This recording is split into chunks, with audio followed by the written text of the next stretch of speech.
좋은 아침입니다. 오늘도 하나님께서 우리에게 귀한 나눠 주셨습니다. 하나님의 인도하심을 따라 오늘 하루 살아내는 우리 모든 교우들이 되기를 바랍니다. 오늘 함께 나눌 말씀은 에스라 1장 1절에서 4절 그리고 11절 말씀입니다. 바사왕 고레스 원년에 여호와께서 예레미야의 입을 통하여 하신 말씀을 이루게 하시려고 바사왕 고레스의 마음을 감동시키시매 그가 온 나라에 공포도 하고 조서도 내려 이르되 바사왕 고레스는 말하노니 하늘의 하나님 여호와께서 세상 모든 나라를 내게 주셨고 나에게 명령하사 유다 예루살렘에 성전을 건축하라 하셨나니 이스라엘 하나님은 참 신이라. 너희 중에 그의 백성된 자는 다 유다 예루살렘으로 올라가서 이스라엘 하나님 여호와의 성전을 건축하라. 그는 예루살렘에 계신 하나님이시니라. 그 남아있는 백성이 어느 곳에 머물러 살든지 그곳 사람들이 마땅히 은과 금과 그 밖의 물건과 짐승으로 도와주고 그 외에도 예루살렘에 세울 하나님의 성전을 위하여 예물을 기쁘게 드릴지니라 하였더라. 그 문 그릇이 모두 5,400개라. 사로잡힌 자를 바벨론에서 예루살렘으로 데리고 갈 때에 세스바살이 그 그릇들을 다 가지고 갔더라. 에스라는 아론의 후손입니다. 즉 제사장 가문이라는 것을 이야기하죠. 동시에 모세의 율법을 잘 알고 있는 학자이기도 합니다. 이스라엘의 그 포로기 이후에 중요한 인물 중에 하나가 바로 이 에스라입니다. 왜냐하면 남유다를 멸망시킨 바벨론이 바사 즉 페르시아에게 멸망을 당한 후에 페르시아의 제국 정책에 의해서 바벨론에 남아 있었던 유대인들을 이끌고 귀환한 지도자이기 때문입니다. 총 귀국은 3번의 시기가 있었습니다. 에스라는 2차 시기에 사람들을 이끌었고 에스라 이후에 이어지는 이 느헤미야라고 하는 책의 주인공인 느헤미야가 3차 시기를 이끌었던 사람입니다.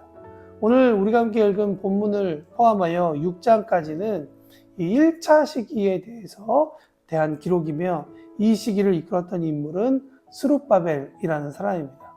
학개와 스가랴가 이때 같이 활동한 선지자들이죠.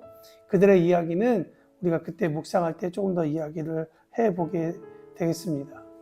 여러분, 저는 오늘 본문 말씀을 읽으면서 본문을 읽을 때마다 왜 우리가 위정자들을 위해 기도해야 되냐라고 하는 명확한 이유를 보게 됩니다. 1절 말씀을 보십시오.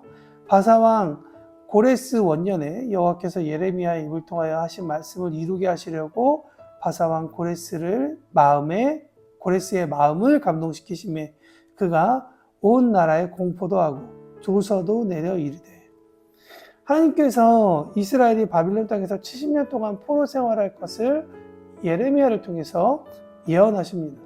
그리고 본토로 귀환하게 될 것 또한 말씀하시죠. 그것이 예레미야 25장과 29장에 기록되어 있는데요. 이 예언의 성취점에는 특이점 하나가 있습니다. 신학자들은 이 에스라 사건을 제2의 출애굽이라고도 이야기하는데, 여러분 제2의 출애굽을 첫 번째 출애굽을 보면 모세와 같은 훌륭한 사람이 있었죠. 또 이스라엘을 통일하고 아주 부강시켰던 다윗이나 솔로몬 같은 사람도 있습니다. 그러나 이스라엘이 다시 땅으로 돌아오게 될 때에는 그런 하나님의 사람들이 아니라 우리가 이야기하는 이방 왕을 통하여서 하나님께서 이 일을 허락하시고 이끌어 가심을 보여주게 됩니다. 하나님의 사람의 능력을 통해서가 아니라 전적으로 하나님의 능력을 통해서죠. 2, 3절에 보면 고레스는 하나님을 찬양하는 것처럼 보입니다.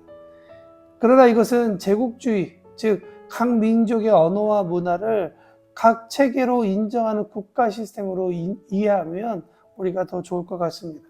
정복제 민족들을 다독이기 위해서 각 지역의 신을 인정하고 그 신전들을 다시 재건할 수 있도록 정치적인 민심 수습의 정책을 이 페르시아가 펼쳤습니다. 그런데 오늘 말씀은 단순히 그렇게만 이해할 수 있는 부분은 아니다. 고레스가 태어나기 한 150년 전에 하나님은 이사야라고 하는 선지자를 통해 44장 28절과 45장 5절까지의 말씀을 보면 고레스라고 하는 이름이 명확하게 기록되어 있습니다. 그 이름이 어떻게 기록되어 있느냐. 그가 예루살렘을 재건할 것이다. 여러분, 이 내용이 정확하게 기록되어 있기 때문에 아마도 성경학자들은 바벨론을 걸쳐서 페르시아까지 고위 관리였던 다니엘이 고레스가 이러한 페르시아의 정책을 펼칠 때 이사야서의 이 예언의 부분을 이야기하면서 보여주었을 것이다. 그래서 이스라엘의 회복이, 이스라엘이 다시 본국으로 돌아갈 수 있는, 그래서 그곳에서 성전을 쌓게 하는 그 일도 했을 것이다 라고 하는 해석도 있습니다. 어찌됐든 하나님은 하나님은 이 땅의 역사를 통해서도 아주 디테일하게 이루어 가시고 일하시는 하나님이라는 것을 우리에게 보여주고 있습니다.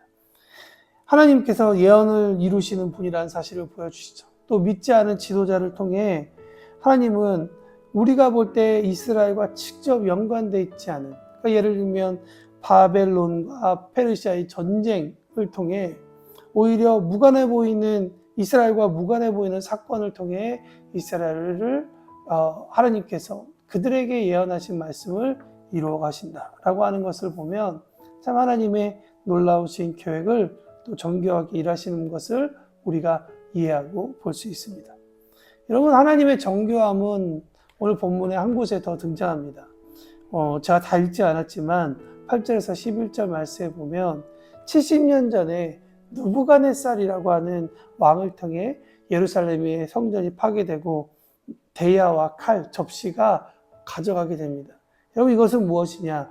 제사에 대한, 제사를 드릴 때 필요한 도구입니다. 특별히 피의 제사에 대한 도구였습니다. 그런데 다시 이스라엘이 바빌론으로부터 나와서 원래 땅으로 돌아올 때 보면 포로기의 때부터 자유함만을 그들이 얻은 것이 아니라 피의 제사를 드릴 수 있는 이 도구도 다시 얻었다. 여러분, 생각해 보시면 금과 은으로 만들어졌기 때문에 당시의 문화로 보면 당연히 녹여져서 주화나 다른 물건으로 만들 수 있음에도 불구하고 70년간이나 그곳에 그대로 있었다, 보관되어 있었다는 것은 우연이라고 보기에는 참 어렵습니다. 그래서 많은 학자들은 이것을 구속적 섭리라고 이야기합니다. 하나님께서 성전을 만들기 전 참된 예배가 일어나라고 하나님께서 준비시켜 주신 것입니다. 여기서 에스라서의 큰 흐름, 정신이 담겨 있죠. 고레스 왕의 명령에 의해 성전이 다시 건축되지만 건축 전에 해야 할 것은 바로 예배의 회복이다. 여러분, 하나님은 약속을 지키시는 분이십니다. 하나님을 의심하지 않기를 바랍니다. 나에게 어떠한 약속을 주셨다면 그 약속을 기억하는 우리 모두가 되어야 할 것입니다. 또한 하나님께서 성전을 세우시기 전에 예배가 먼저다, 피의 제사를 드릴 수 있는 도구를 준비하셨다라는 것은 하나님께서 우리에게도 똑같이 말씀하고 계시는 거예요. 우리가 예배를 세우기 위해서 필요한 것은 우리에게 준비된 피, 예수 그리스도의 보혈로 우리가 세워져야 된다는 것을 이야기해 주고 있는 것이죠. 사랑하는 성도 여러분, 오늘 말씀을 통해 하나님께서 우리에게 주신 이 꿈과 하나님께서 우리에게 주신 약속을 꼭 붙잡고, 또한 우리의 예배가 회복되기를 바라는 마음으로 우리가 하나님 앞에 온전히 나아가는 하루가 되기를 원합니다. 그리고 위정자들을 위해서 내 마음에 들고 아니고서는 큰 의미가 없습니다. 하나님께서 그들을 통해 어떻게 일하실지 정말 우리가 위정자들을 위해서 함께 하나님께 기도하며 하나님의 때를 우리가 발견하는 모든 하루 우리 모두가 되기를 축복합니다. 여러분의 하루를 응원하겠습니다.